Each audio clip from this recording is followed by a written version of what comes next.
ಅಂದ್ರೆ ಹೋದ್ಸಲಿ ಹಾಕಿ ಉಳ್ಕೊಂಡ್ರ ಹೋಗು ಏನಂದ್ರೆ ಕೆ ಜಿಗೆ 4-5 ಇರ್ತವೆ. ಅವು ಕರೆಕ್ಟ್ ಅಂದ್ರೆ ಕೆ ಜಿಗೆ 1-2 ಇರಬೇಕು, ಅವಾಗ ನಮಗೆ ಲಾಭ. ಅವು ದೊಡ್ಡವು ಅವೆಲ್ಲವು ಕೆ ಜಿಗೆ 6-7 ಮೇಲೆ. ನಾವು ಬಲಿ ಇಂಥವು ಬಿಡಂಗೆ ಹಾಕ್ಸಲ್ಲ.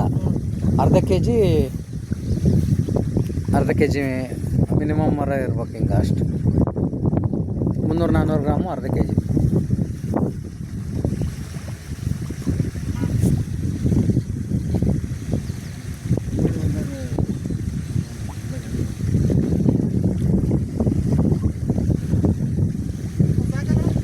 ಸಾಕು ನಾ ತರ್ತೇನೆ ತಗ.